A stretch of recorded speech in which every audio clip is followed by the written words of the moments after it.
Welcome everyone. Those who are already here will start sharp at 7 p.m.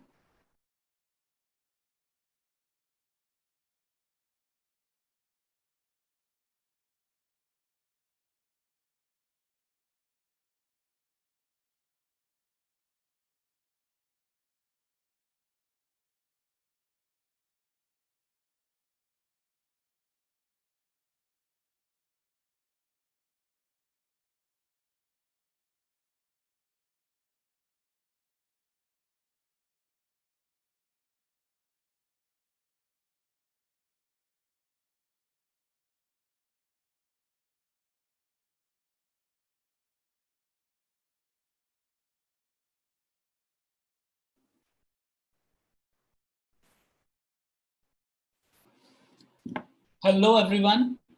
It's 7 p.m. and we'll get started. I'm Pranay Kutasthane. I head research programs at the Takshashila Institution. Welcome everyone who's joined us for this book launch conversation.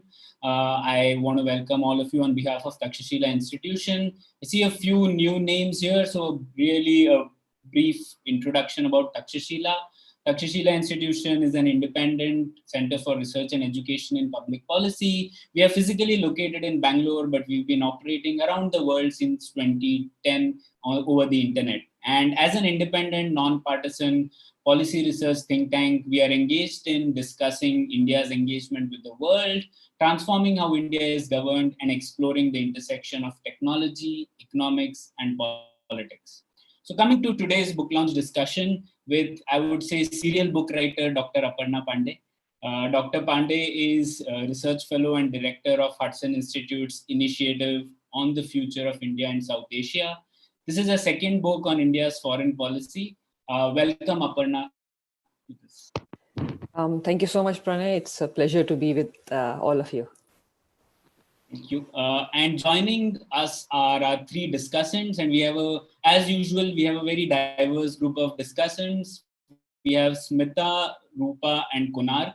All three are alumni of Takshashila's GCPP program.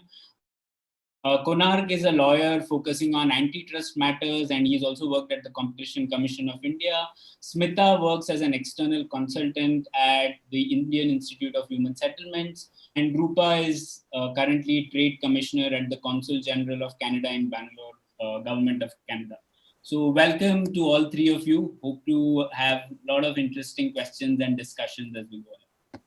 All right, and I plan to bring in the audience in this conversation as well. So please feel free to send in your questions. If you have any substantive comments, please mention in the Q&A, and I'll unmute you if we have the time, so we can have a more, a conversation which has more audience joining in as well. So that's the aim. And so let's get started. I think we have close to 75 minutes. So let's begin. So Aparna, to start off, I'm sure you've been asked about the book title way too many times. So we'll skip that. What I will say to the audience is that Making India Great is a thoughtful account of India's capacity to play a greater role in the future on the world stage.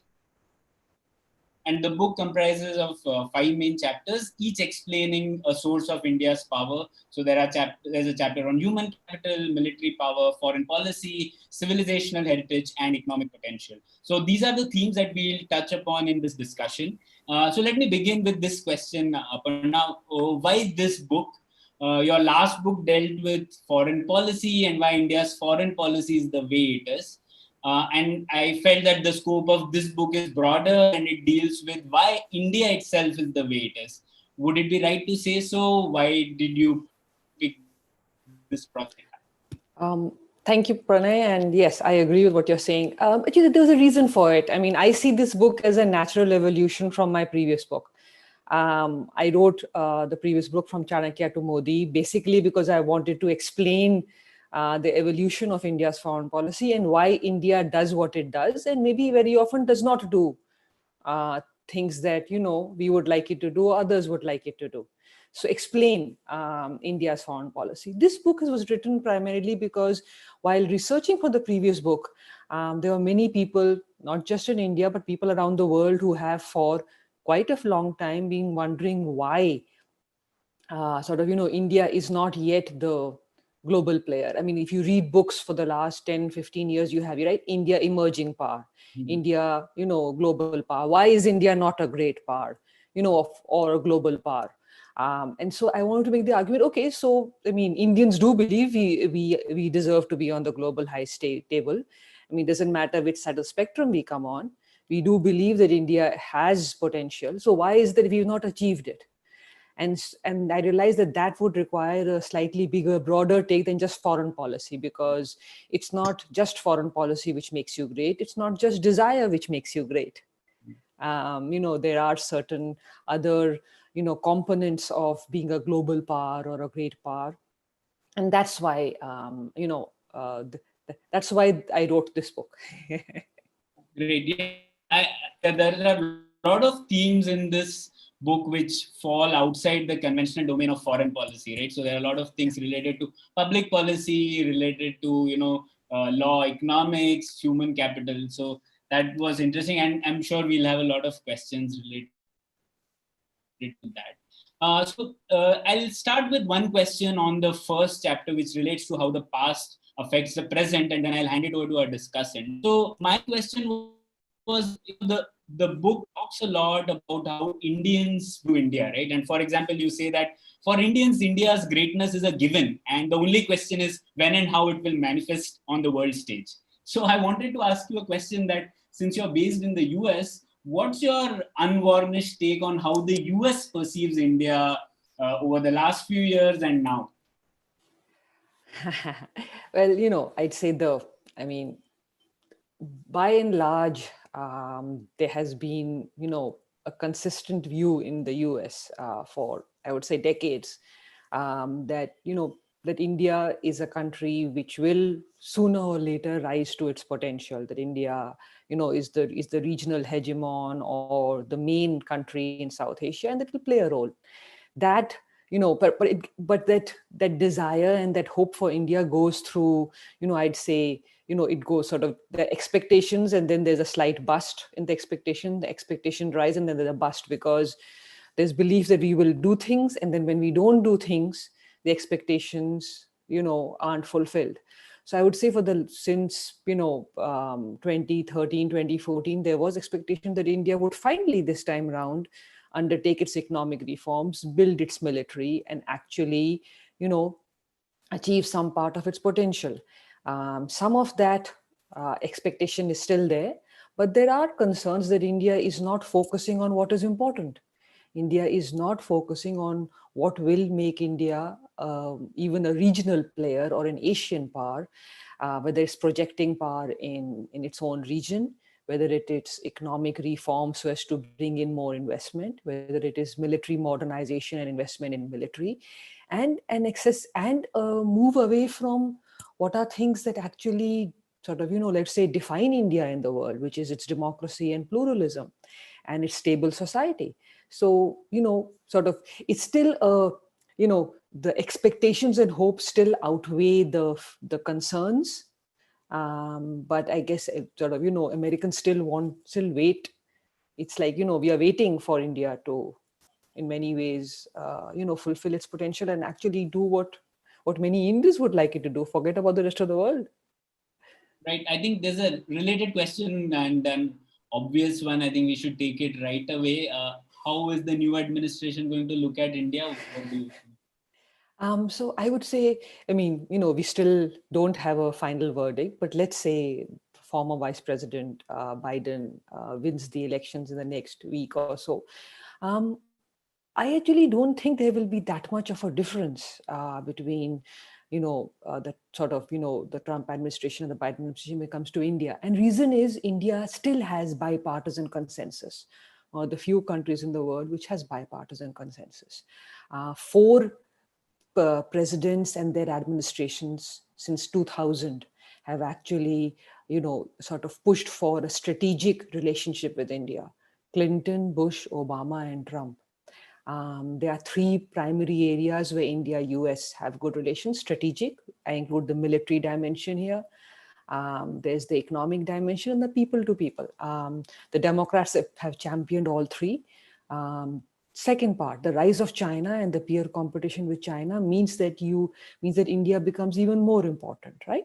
And that will continue whether it's a Biden administration or anybody else. And the last part, there will be areas of tensions, but it will be primarily because of the economic issues, which are old, trade, tariffs, protectionism, irrespective of who's in government here.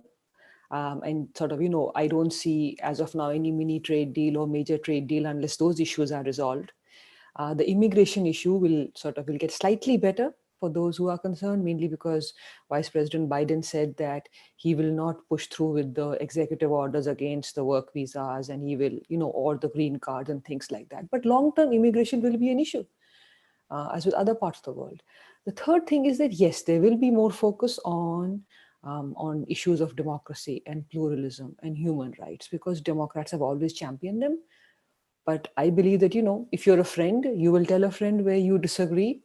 And, President Obama, when he came to India in his City Fort speech, spoke about India living up to its constitution and its own credentials. So I believe those will be there, but I don't see any problems, any major problems or concerns. India still remains important, and even the Democratic administration will want good ties with India. Right, thanks. So I'll turn over to our discussants. Konark, why don't you start with any question or comment related to this section on how the past affects the present? Konark, you're on mute. Thank you for having me once again. So I had read the book in its entirety, and one of the things which really struck me was in the beginning of the book itself, it says in the introduction chapter that, in quotation marks, one of the foremost encumbrances of India is its relationship with its past. So one of my questions here is that, why is India unique in the sense that why is India's civilizational past casting a shadow on its future? Why is that not the case with other countries which have sort of managed to make a more, smoother transition like China? This is never spoken about in the Chinese context as to how the past is casting a shadow in China's future. But in this book, there is this statement made that India's past is sort of an encumbrance on the future. So I just wanted Dr. Pandey to sort of, elaborate on that if she could. Sure, happy to do so. All ancient societies and civilizations have a past, and that past does play a role. The question is, in which area does the past play a role and how much of an impact, right? So, China is also another 5,000-year-old continuous civilization. You have Greece, you have Japan, you have, Rome, Italy.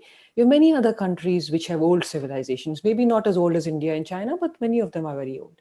The question is, does that play a role simply in sort of, in how you look at, and, you say, okay, so, in the past, the Greek civilization did this, or in the past, the Japanese civilization achieved this, or do you believe that sort of, the past can sort of, help you be sort of, feel better about where you were, but you can then focus on the current and try and, achieve, what is considered to be par, and, what is considered to be, how you move forward. The question is how much of a role do you allow the past to play in deciding your future?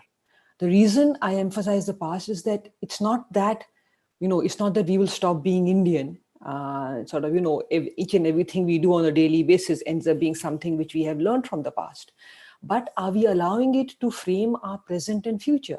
I'll just give, some examples I've given in the book, which is that, yes, we have epics, but does that mean that we had, internet during Mahabharata? Does it mean that we have plastic surgery only because of, sort of Lord Ganesh? It can be a joke among people, but it should not be, that is not, there's no such thing as Vedic science or Vedic mathematics.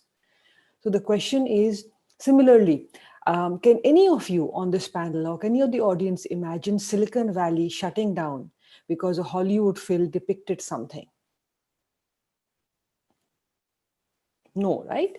But the city which sort of some of you are based in, did have massive protests because a Bollywood film in 2018 sort of basically on a story which was written in 14th century, felt that certain people sort of, it was insulting the honor of certain people. That is not how countries behave. You don't let the past define your present and future. And if you have to live it, why don't you let the Indus Valley civilization define the present? The Indus Valley civilization, one of the oldest civilizations in the world, actually had streets which were cleaned. They had granaries, they had public baths, and they had covered drainage. Has India been able to provide that to all of its citizens? Almost, let's say, 3,000 years after the Indus Valley. So there are certain aspects of the past which, if we could bring into the present, would really help.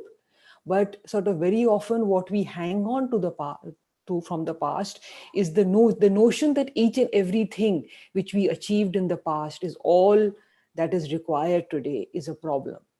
That is what I mean by the encumbrance of the past. I mean, a 5,000-year-old civilization will never be able to move, and it should not have to forget about the past. But how do you let it? Example you are asking, I'll give Japan. The Japanese civilization is old, it's ancient, and if you have Japanese friends, you'll know how much they value their culture. But it's also one of the countries which drastically changed. When Japanese technology was old, they managed to learn from other parts of the world in such a way that many other countries would like Japanese technology, right? I mean, sort of, so you can stay with the past, you can keep your culture, you can keep your practices, but you can still upgrade your economy, you can still modernize your military, you can still learn to sort of live in the present without letting the past dictate the present and future. I hope that answered your question, Konak. Yeah, it did. To a large extent, it did. Yeah. Thank you for that. All right. Thanks, Kunal. Rupa, you have any question, comment related to this?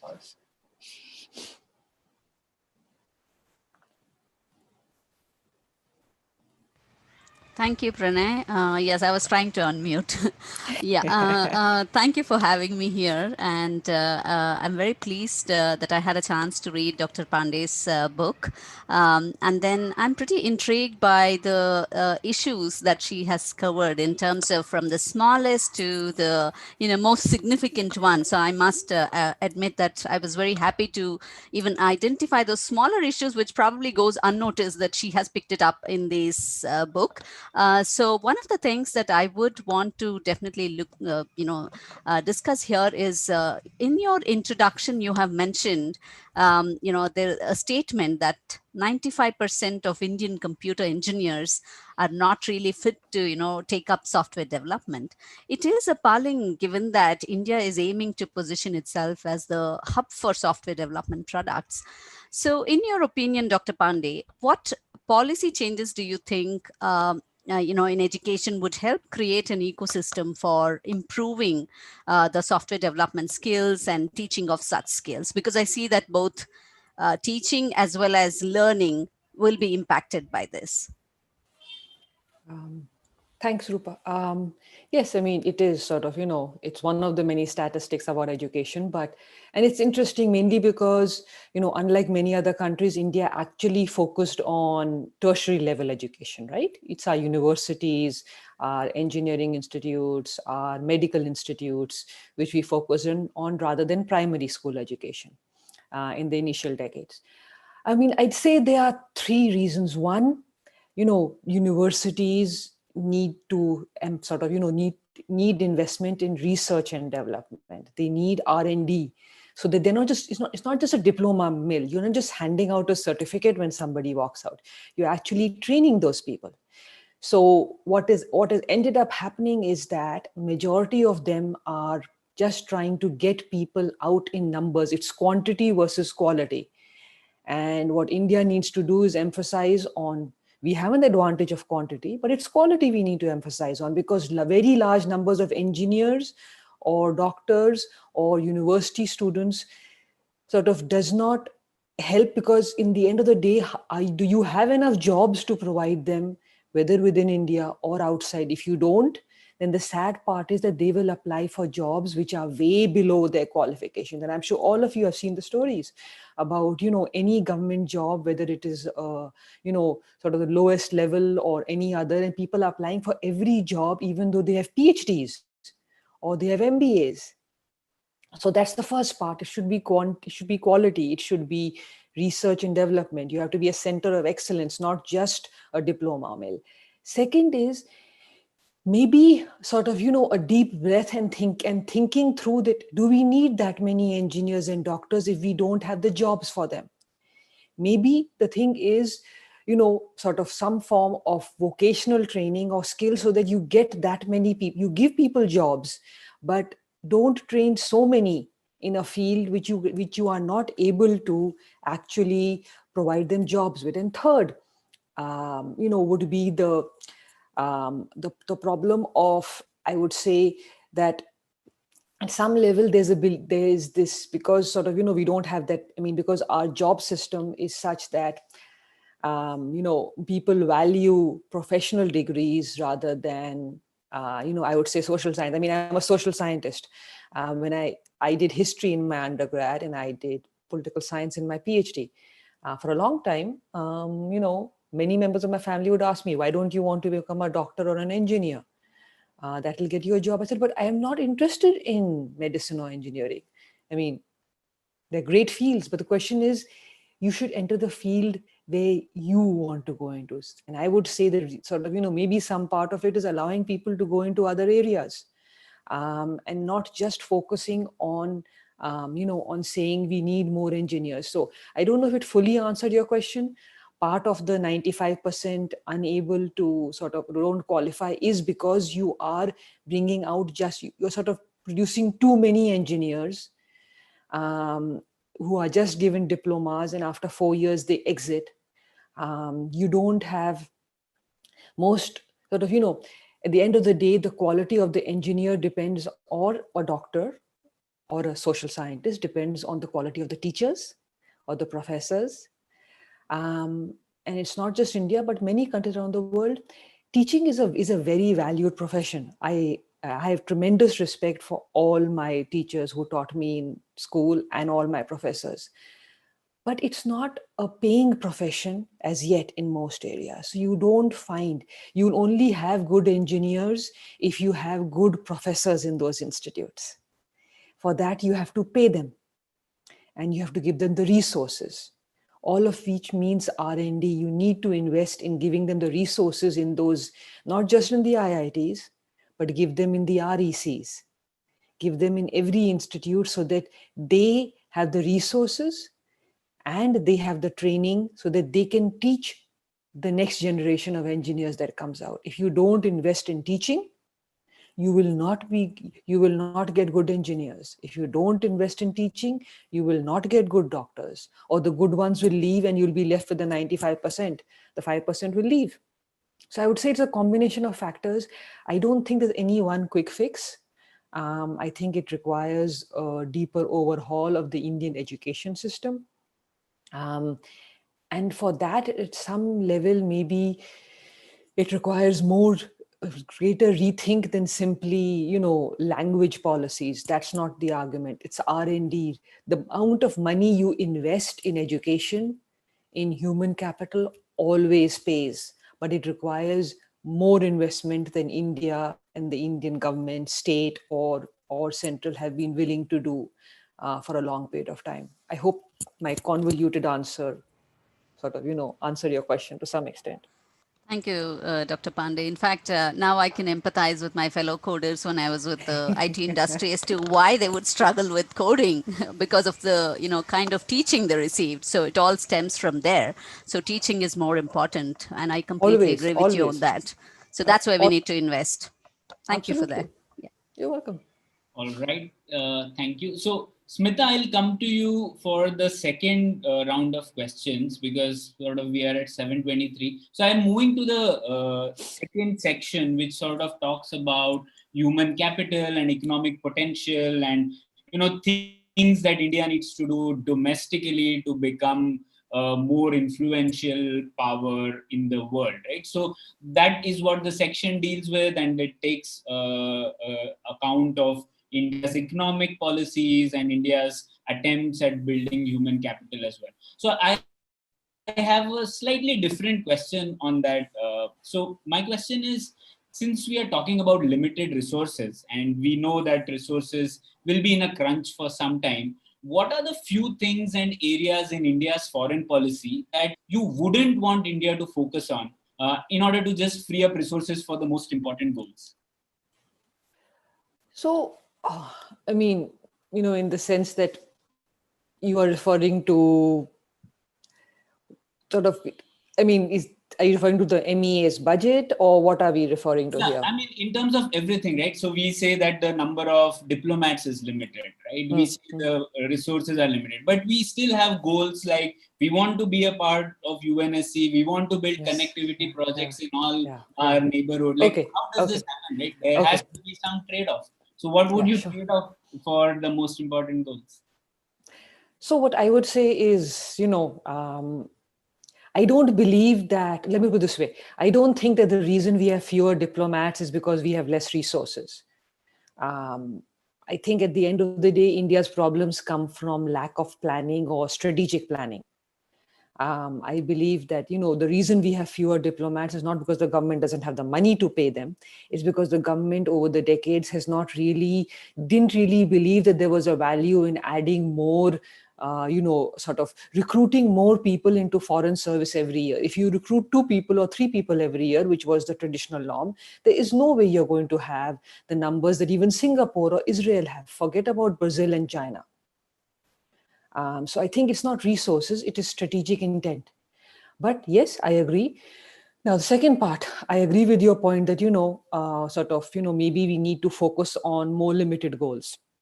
Here, the problem I would say is that, you have to, at the end of the day, decide what do you want to achieve. And I believe our goals are massive, which is why the book is titled Making India Great. Now, people will ask me, do you think India is great? I would say, yes, I would like India to be great. I don't think it's great yet. We said, do Indians care about it? I said, yes, they do. Because at the end of the day, we may not say we want India to be great, but we want India to be on the UN Security Council. We want India to be, we believe India is a nation part. So I don't think that the government will be able to limit its ambitions, because ambitions are reflective of the public opinion. And the public opinion is that India should do all these things. And these are the ways that a government can actually tell its people, see, we are trying to be on UN Security Council. Saying we built a dam in a country which will, in the end of the day, let me do it this way. India's scholarships to countries to African students, to, the dams, or let's say, projects India builds across Africa or the Pacific Islands, capacity building for those countries, sort of training for their civil servants and military, sending doctors and teachers to Ethiopia and Somalia, give us a lot more leverage in the world. Then I would say the investment we put into many of the symbolic actions. However, a country which desires more is rarely able to give up one for the other. What I would emphasize is that instead that, the pie is shrinking, but the pie can be increased. The pie is not shrinking simply because of COVID. The pie was shrinking pre-COVID, as all of us know. From 8% in 2013, 2014, India's economy had reduced to about 2%. Sort of, realistically speaking, 1.5%, 2%. The pie is shrinking because the next generation of reforms have not been implemented. The pie is shrinking because at the end of the day, the Indian government does not really believe that the market should be allowed to sort of, to operate. And so the pie can be increased. Because without increasing the pie, you're only going to limit your resources. Because if you are a country whose primary focus is domestic, it is social development, it is economic development. You have to increase the pie, otherwise you will have nothing left for any of your foreign or military desires. Yeah, that's why we have Nitin Pai at Takshashila. Absolutely. Smita, your question, comment, anything related to this? Thanks a lot, Pranay. Thanks, Dr. Pande, for writing the book. I immensely enjoyed reading it. And thanks to Takshashila for having me here. I have a comment, come question on this concept of Atmanirbharta, which you refer to in your book. I wonder whether the concept in itself is wrong. Reason being, China and Japan, when they started off, they were copycat nations, right? They just used to make whatever somebody else made for their own domestic market. And that's how they built their economies. And I think that there is a certain manufacturing muscle, which we can develop only by practice, by being in manufacturing and by manufacturing various things, essentially, by developing the requisite skills, becoming more cost efficient. Only then we can develop the manufacturing muscle.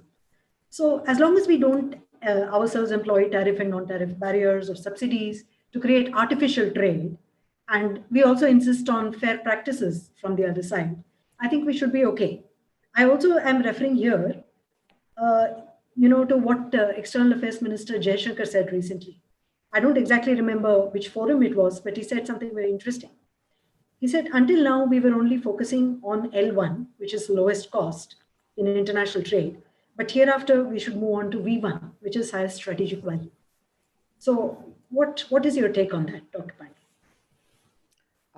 Thank you very much. Yes, I mean, personal ambition. I'm one of those who believes that India needs to build its economy, and therefore self-sufficiency, is maybe an aspiration, but I don't think it has really helped us all this while, whether it's in the economic arena or the military. But that's my take. I believe that, you can become self-sufficient after you've built a manufacturing industry. You can become self-sufficient in defense when you've built a defense industry. But till the time that you haven't, maybe you need to, trade and interact more with the world. Coming to a specific question, the problem in India is that self-sufficiency has been, one of the post-colonial legacies, right? So there's a very strong desire or sort of belief that because, that you don't want a multinational corporation coming in, wiping out the Indian market. There's the employment dimension where it's a large population. You need to give them jobs, and therefore you need to make sure that it is more labor intensive and not capital intensive. And the belief is that, only if the corporations are Indian or based in India so the Indian government's policies in any arena are not single focused, and sort of, they end up, the desire is to fulfill certain social goals. So, manufacturing is not for manufacturing's sake or economic growth, it is to ensure employment. Right? So you build in these social goals into policies, which then skews the economic policies. But it's difficult to move away from it. I'll give you the example. India would like to attract the same amount of investment and companies who are in China and are moving away from China, right? Now, they look at the Indian market, 1.2 billion people, about 500 million people are labor market. What is the problem in India? We are one of the few large countries, the large labor force, in which manufacturing is limited to MSMEs, right? That basically skews it. You don't get economies of scale through MSME, but you do get your social goals, which is that large number of people are hired in these small, medium enterprises. So your social goals, your employment goals, I believe, if you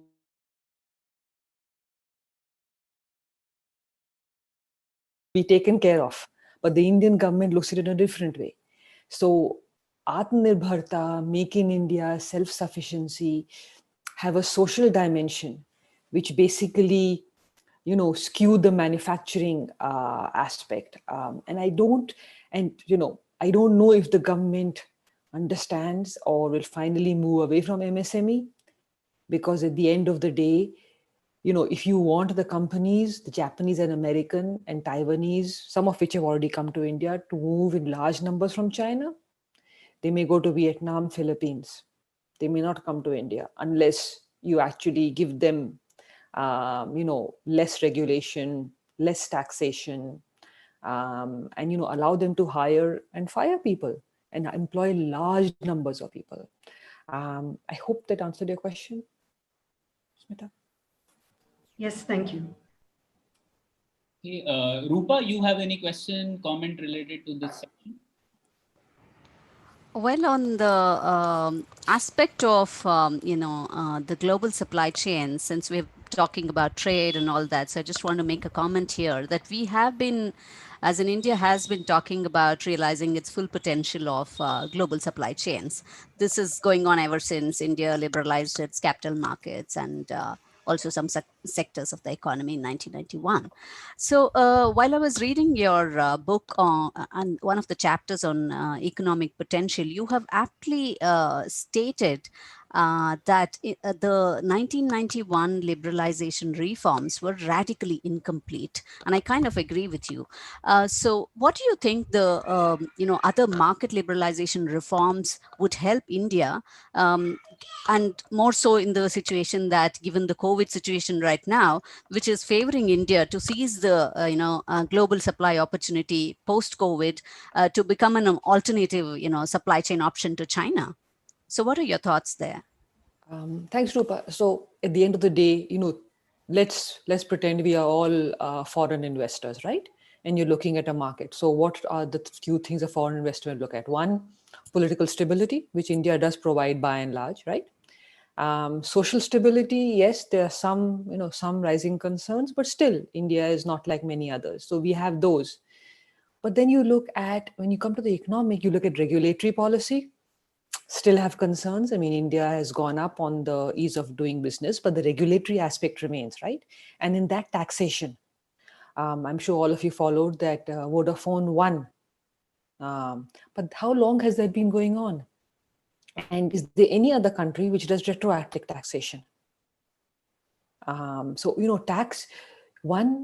Companies anywhere in the world, even Indian companies, want, sort of tax policies which will not suddenly change. You want stable tax policies. You don't want very high tax policies. You also don't want retroactive taxation. So that is not.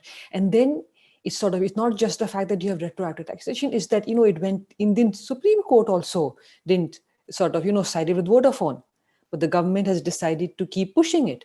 So it doesn't send a good message when you don't have a stable taxation policy, and it looks like you are actually trying to extract as much as you can from the company. Unless the company makes some profit, why should the company invest in the market? Second part is, you want manufacturing corporations to move in, right? So either you create special economic zones where you give them land, or you make it easy to purchase land. We all know about the Land Acquisition Act right now and how expensive it will be and how difficult it is to actually purchase land, right? Third part would be labor reforms. Every country needs labor reforms. It can't be that you have very strict labor reforms or you have no labor laws. It has to be an in-between. You can't say there will be no labor law for 10 years. That is not how corporations like it either. Corporations want something fixed, standard, which they can use. So India needs to reform its labor laws in such a way that, you can give a tax incentive to a country. You can make it easy to you can give them land in a special economic zone, or make it easy to purchase land. And you can give them a standard, lack of labor law or labor code. And finally, the financial market. There needs to be money in the market. And I'm sure all of you have watched the Indian market for the last decade or so. There has been a shrinking of money in the market. The public sector banks have massive NPAs, non-performing assets. The private sector banks have a cash crunch. The cash crunch has increased over the last years. So if you don't have money in the market, There's going to be a, and right now, let's not even talk about the COVID related, which is India, unlike China, is a market which has withstood global shocks primarily because most of our consumers are domestic. If we want to be part of the global supply chain, we need to have consumers outside the country. For that, we have to boost manufacturing. All of what I've said would do the first part, but the second part of the COVID thing is, if you don't have if your economy isn't running, you're going to have a demand problem, which will create a supply problem, which if supply stops, then you have to rebuild supply and rebuild demand. So we have two different things which are happening. One, you have the large reforms, which are the second generation of reforms demanded since the 1990s, which no government has implemented. Second is the more short-term ones. You have a large 500 million labor pool. But let's also remember that unlike most other countries, only 5 to 7% of India's labor is skilled. So, the migrant labor which were walking on the streets a few months ago, they need to be provided jobs. For that, you have to either open manufacturing or give them, things like construction and things like that. So there are different things, but I would say it's not as though the governments don't know what to do. Every Indian government knows what to do. It's there. The question is, who is going to start these reforms? And unless we start them today, they are not going to have an impact for a few years. We cannot enter the global supply chain market without implementing some of these reforms. Otherwise, there are other countries out there who will take advantage. And some already have. There are companies moving to Vietnam and Philippines. I hope that at least partly answered your question. Absolutely. I mean, thank you for that. I hope India does, take notice of this, and then they're able to rejig the globalization template altogether and able to then leverage these opportunities. Thank you. All right. So before coming to Konark, we at Takshashila are always thinking of frameworks and something like that. So this was one thing we thought would be an interesting thing to bring all our audience and participants in. So what we've done is sort of picked up some themes from the book, and we have put them on this chart. So the question is, you have to prioritize the things to be done, right? So there's just a matrix there on the left to prioritize. So on the x-axis is effort or feasibility, capacity, capability required. And on the y-axis, this the impact, right? So which of these policies will have a higher impact or lower impact? Which of these policies will require higher effort or lower effort? So what we can do is we can quickly talk about the 8 or 9 things which are on the right side, and you can just type into your chat window about which box will this be in. All right, and I will move it, and towards the end, let's ask Aparna if she concurs with what our participants say. All right, so let's begin. So first one, double the public expenditure on health and education. Can you type in in the chat window, will it be 1, 2, 3, or 4? So let me go to the chat window.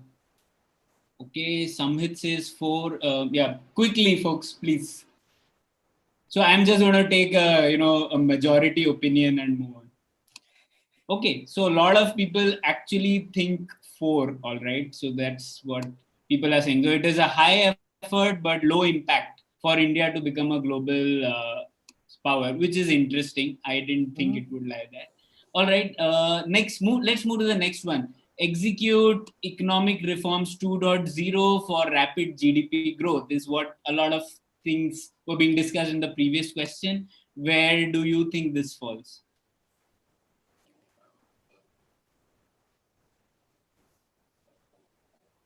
Okay, a lot of people saying 1. I'll just move here and move. Okay, next one, maintain communal harmony at home. This is an interesting one, and it features in the book as well. Where do you think this lies? Any answers for this one? Okay. Okay, so low effort and high impact is what At least a few people are saying. Interesting. Next, let go of the no first use nuclear posture. What do you think about that?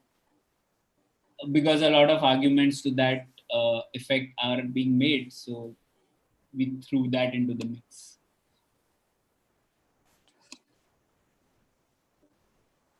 Okay, 4. All right. So we are not having a lot of things in 2 and 3. Okay. Increase defense expenditure by 1% of GDP for the next 10 years. Now, again, this is talked about in terms of India becoming a military power, a bigger military power, and things like that, right? So, what do you think about this? Okay, only Sandeep, Gaurav, and Samhit seem to be answering. So, would like other answers as well. Okay. I'll go with here what Sandeep says about 2. Okay, reduce import dependence. We talked about Atmanirbharta. There was a question related to that. Where do you think that falls? Okay, I am moving to 4. I'm getting those answers. Ensuring friendly relations with all subcontinental neighbors. How important is that for making India a global power?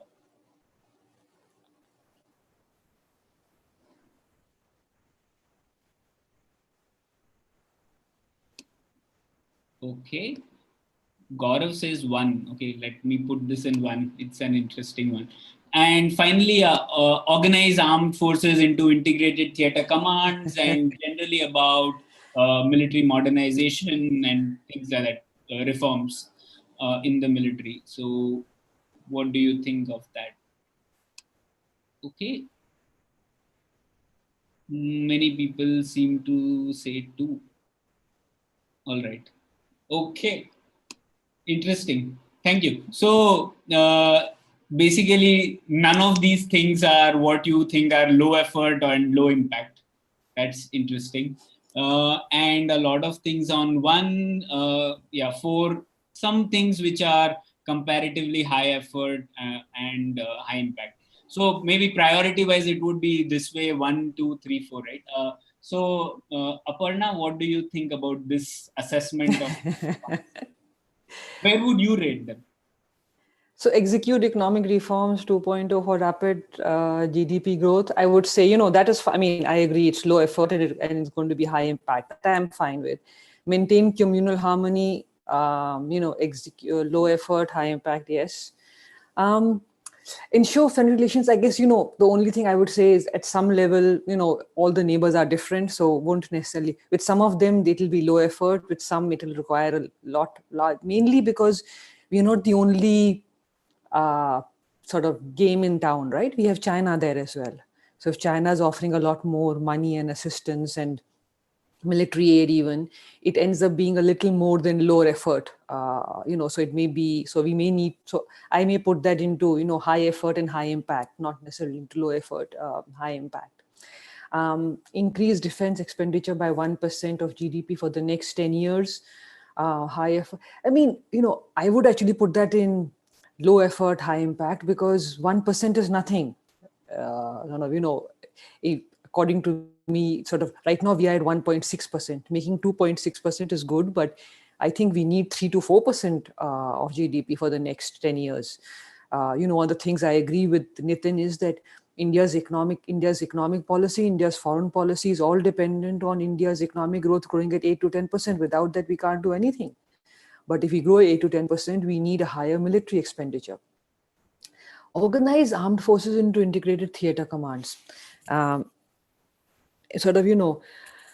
don't know how much this is high effort. I would it will have an impact, but I guess my problem right now is with the way the theater commands have been put, right? It's a very continental focus rather than an integrated naval and air force, right? We are a maritime power. We are not just a continental power. So I still see the 3 out of the 5 are army primarily. What about the naval focus? We seem to be ignoring the Navy. The Navy and Air Force have 1 each. That is not the way you do it. But I'm sort of, not really sure how much of an impact these integrated theater commands will have unless we have some more strategic thinking into them. And I'm sure General Menon is doing that. Double the public expenditure on health. And this I would actually put as low effort, high impact, because health and education, human capital, without that you can't do anything. And it doesn't require that much effort. It just requires using the resources you have and maybe targeting them in different places. So it doesn't require the effort. Yes, everything requires resources at the end of the day. But I would put this in low effort but high impact. Reduce import dependence. You know, sort of Atmanirbharta, I guess, you know, I would say, do you sort of, you know, can you really be a part of the world and reduce import dependence? So, you know, I guess I have a sort of, you know, I'm not fully convinced of the idea of, and yes, it is high effort, and I would put it in, you know, low impact, but I'm one of those policies which I don't know if we can ever go anywhere and sort of build our economy if all we focus on is reducing imports rather than, you know, focusing on building the economy and increasing exports. Let go of the no first use. High effort and low impact. Yeah, it has a very low impact. Yeah, I would put it there because I really don't see any sort of, you know, it doesn't really help us at any level because it's not as though, you know, sort of with Pakistan doesn't have a no first use anyway. Our no first use is primarily because of principle based. And our nuclear program is China oriented. In China, but you know, I don't see China using nukes against us or us using nukes against China. So I hope we've gone through all of that. Yeah, it's interesting. This was fun. Thanks to Manoj, Atish, and Aditya for. Yes, thank you so much. All right, so let's move on to the next part of the book. So the next part deals with military and foreign policy reforms and India's grand strategy related questions, right? So Konark, do you have any questions, comments related to that? Yeah, I did. So in the chapter regarding the military and the defense part of India's growth story, I was concerned about, not really concerned, it's not the right word.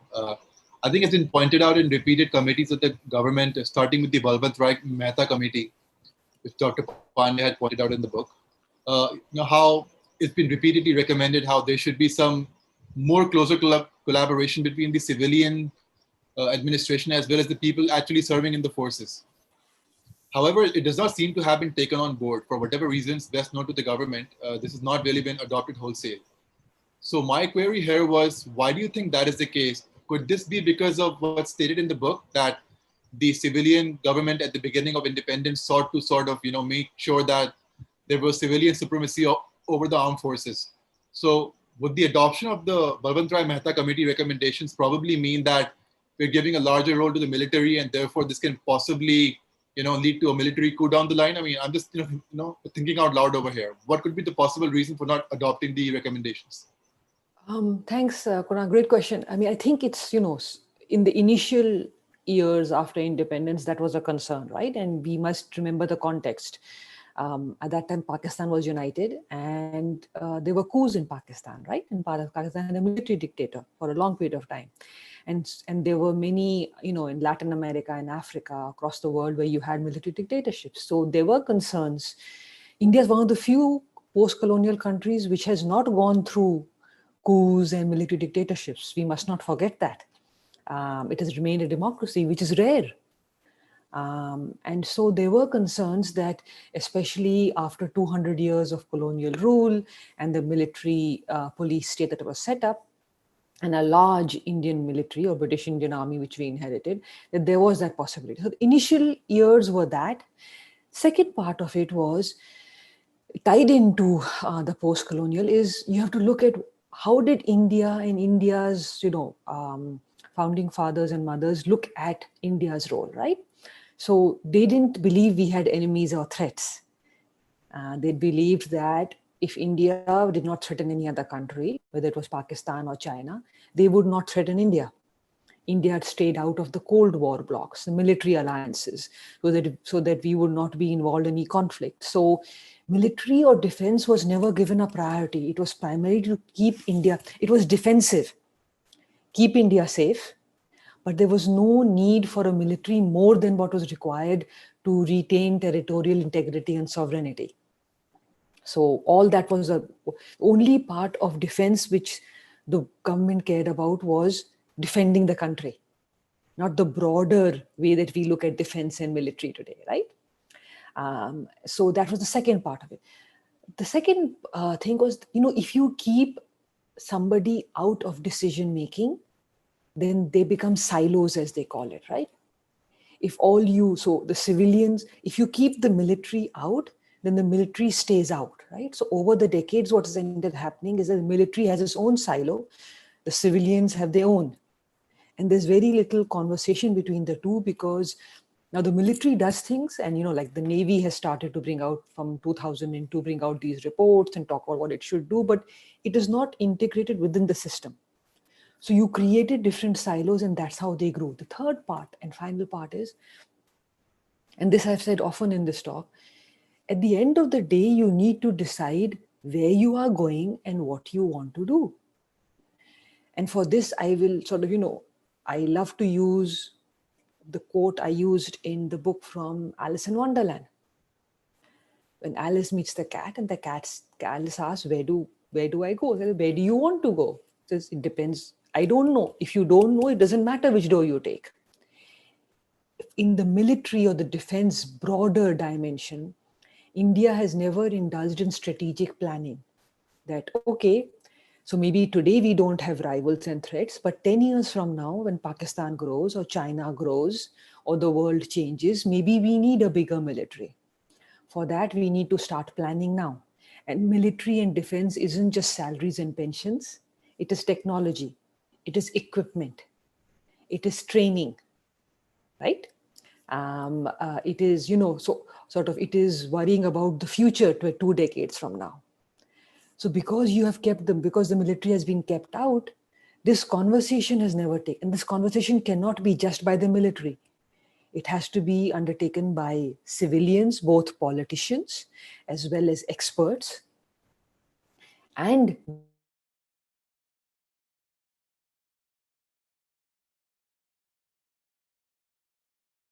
which has resulted in the situation the way we are today. There's a legacy of the past.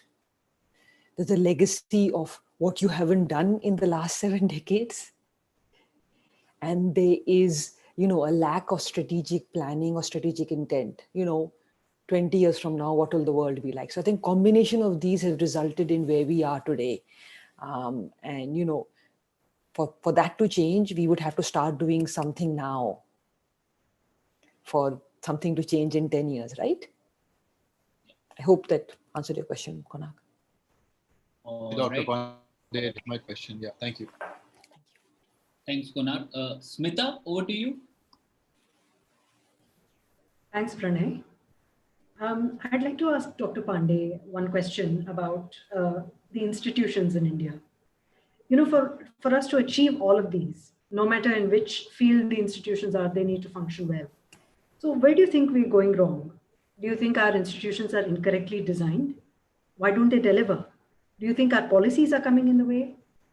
Or is it that whole thing about human potential where we're lacking? That's what comes in the way.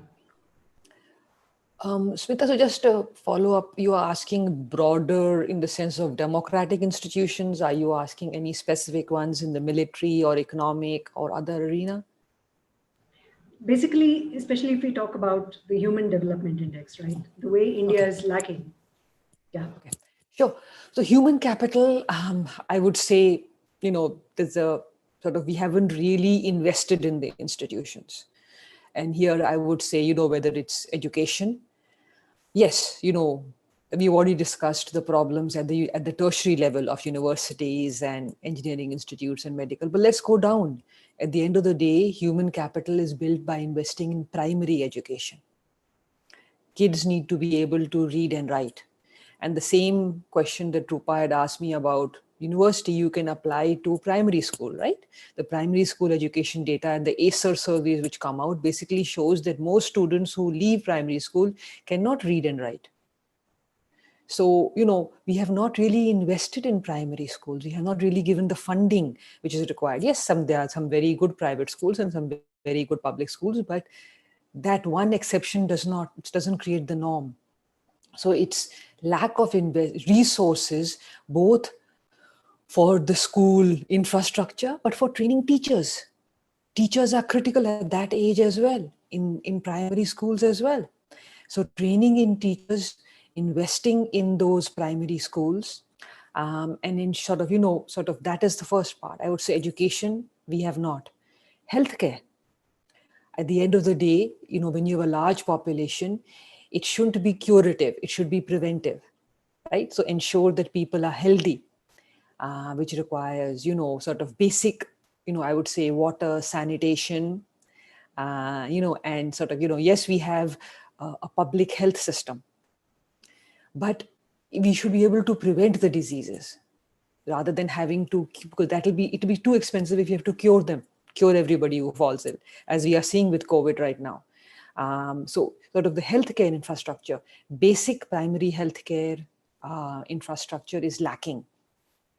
There again, if you look at the numbers of doctors, we don't have as many doctors as we need. We don't have as many doctor teachers or professors as we need either.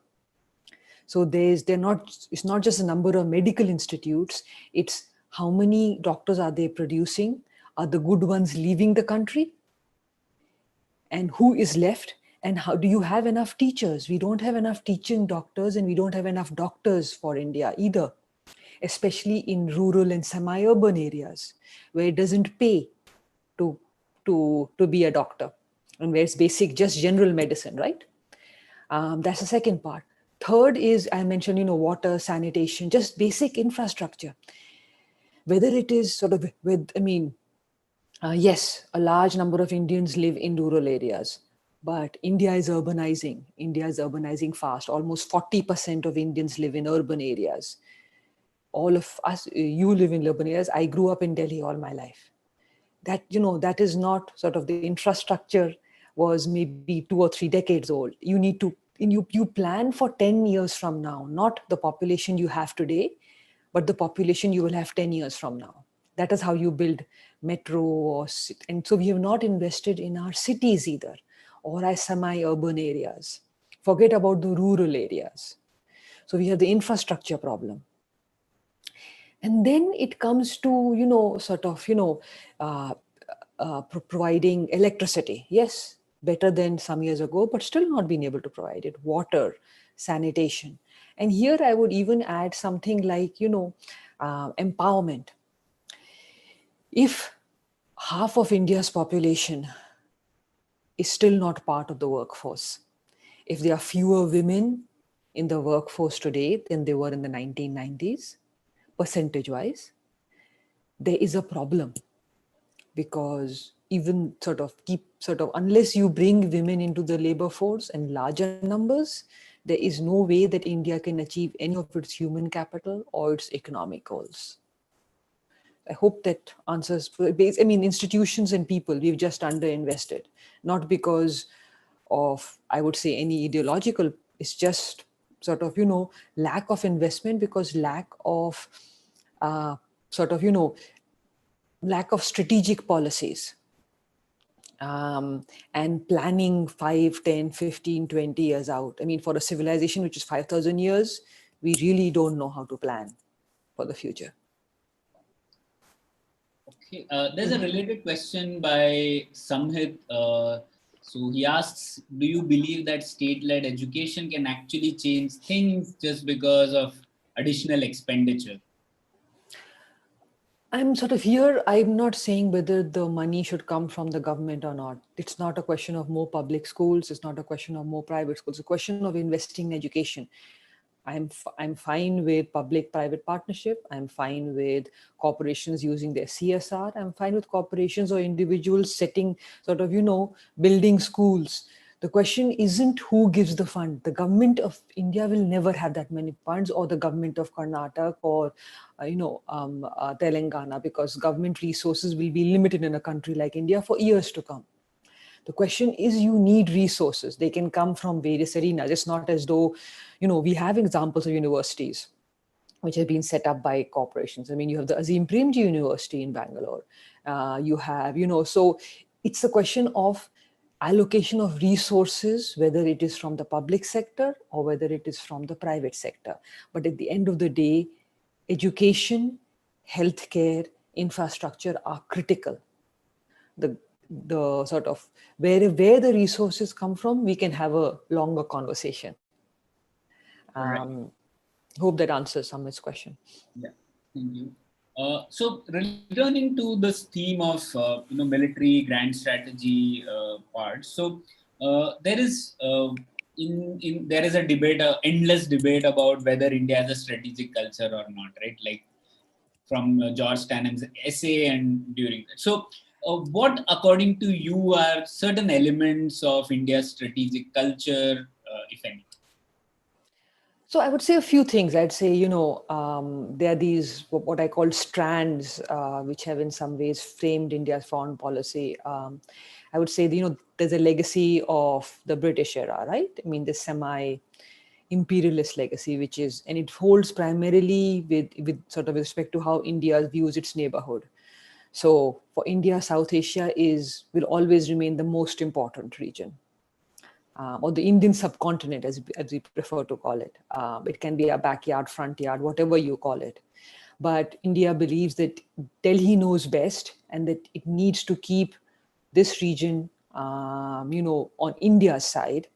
India's problem, however, is that, you need to expend resources to keep your neighborhood with you, especially when you have a country which has more resources to expend. But I'd say the first part is this belief that India is the hegemon, even if a benevolent hegemon in South Asia, Indian Ocean. And then that extends to the greater neighborhood, which India believes is, by and large, from the Gulf of Aden to the Straits of Malacca. Kind of the Indo-Pacific plus the Middle East, if you want to call it that.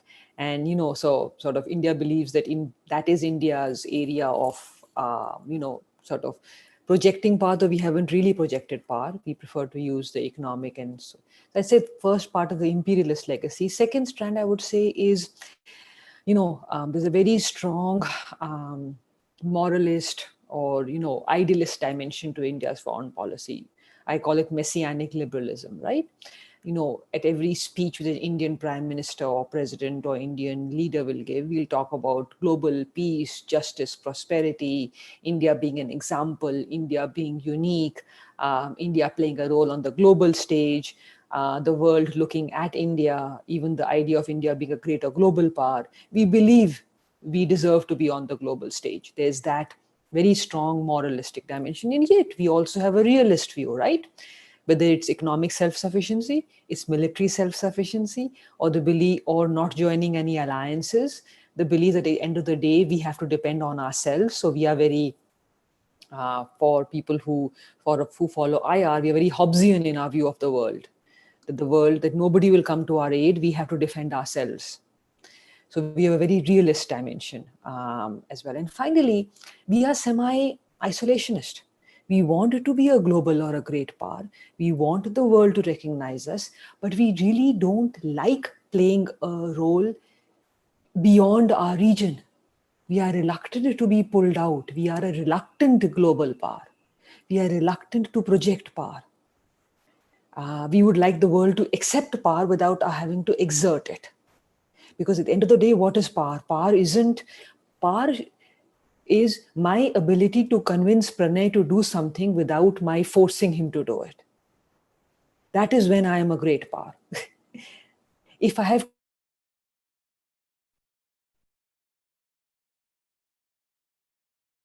I need economic muscle, I need military muscle, and I need, a status in the world which is recognized. And we believe we have the status without the other two. And yet we want the world to recognize us for that. So that's how I would define, that they are these things which in many ways, sort of define what we do. The problem at the end of the day is I don't think we understand power. Interesting. Unark, you had any comment or a question? Please go ahead. I had a brief question, and it's related to the part about economic potential. So, the theme of the book seems to be that the Indian politicians sort of haven't really grasped the fact that, there's so much to do in the area of healthcare or education or infrastructure building or foreign policy.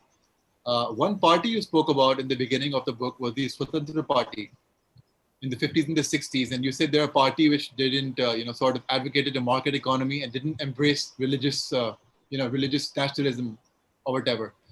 And then you also spoke about how the Indian politicians have never really explored the idea of whether the Indian electorate can actually, mature and accept more modern ideas. So, do you think, in short, my question is, do you think if the Swatantra Party was to be functional today, would it possibly be successful? I mean, would that be a possibility or?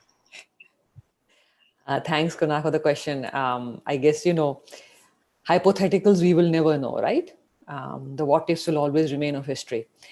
But sort of, I do believe that if a political party sort of goes to the polls and tells Indians that, we have implemented these reforms, bring us back to power, the Indian electorate will do that. They may not do it if you say we are going to do the reforms, elect us. They may do it if you say, we are here. But the problem always with hypotheticals is that nobody is willing to test it. I mean, let's go back to the big reforms we have ever done in 1991. The Congress party was reluctant to admit when they went to the polls that they had implemented reforms. And how do we portray reforms? We are pro-poor reforms. I want to understand which government in the world is not pro-poor. We all want to take care of the weakest elements of society, right? But that should not mean that we don't help them. At the end of the day, the government's goal should be to bring more people out of poverty. For that, you need to implement reforms which will bring them out of poverty rather than trying to sort of avoid reforms out of sort of fear that the electorate will not bring you back to power. I don't know if that will happen because again, as I said, I don't think the Indian state understands power. I don't think the Indian state really appreciates the market or economy or sort of, economic or wealth generation. I don't think it does. And till the time that it actually gives it a chance, we are always going to be stuck in this economic thing where we may go up to 6 or 8%, then come back down, then go back up and come back down. We won't keep that steady 6% plus, which we need minimum to actually achieve any of our other goals. All right. I hope that. Sorry. That's okay. I was just saying. Good. That's okay. All right. So we have one more question. I think this is the last question that Smita had. So Smita, over to you. Thanks, Pranay. I have a question which is like kind of brings together everything that we discussed so far. For example, in this book, you bring to the fore several contradictions that characterized India, right? The British, for example, when they gave us independence, they thought that India would disintegrate into, I don't know how many pieces. But then we've managed for so long. And, we've somehow taken the Republic together and gone forward for the last 70 years. So we see the problems that are occurring, for example, in France and in the United States. Isn't it somehow the job of the Republic? Isn't the Republic, under maintenance all the time, so to speak?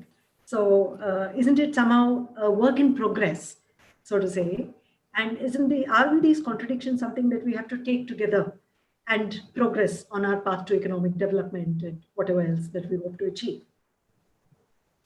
Yes, I agree with you at sort of at a fundamental level, which is that we are different. I mean, it's rare for a country which is so diverse ethnically, religious, linguistically, just such a large population, very large population under the poverty line, which is democratic, which is sort of, which is a post-colonial country which went through a lot, which has actually managed to achieve what it did. We have a literacy rate which is 75%.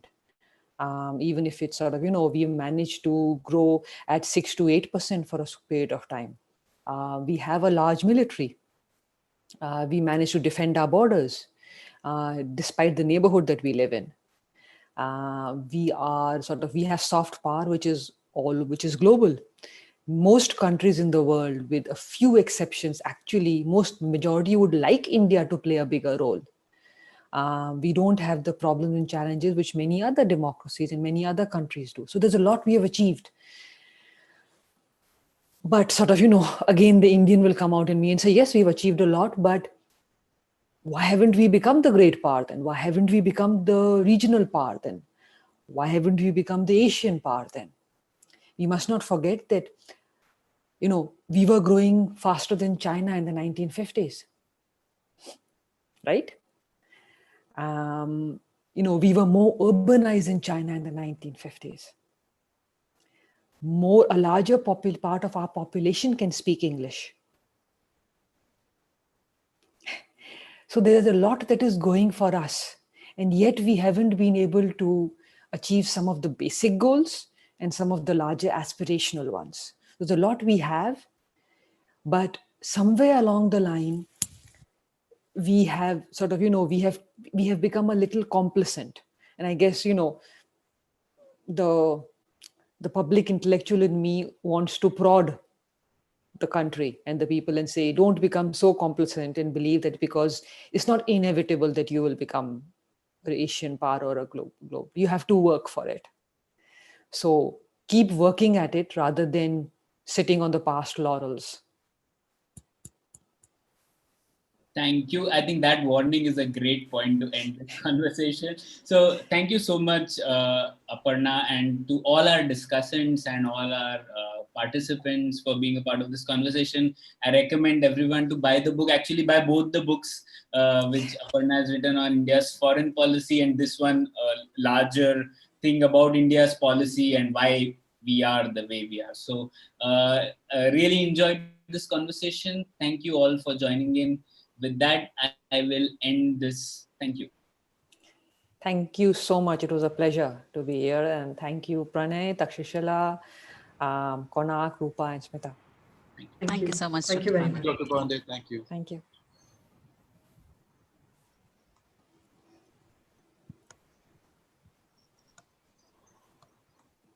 Good.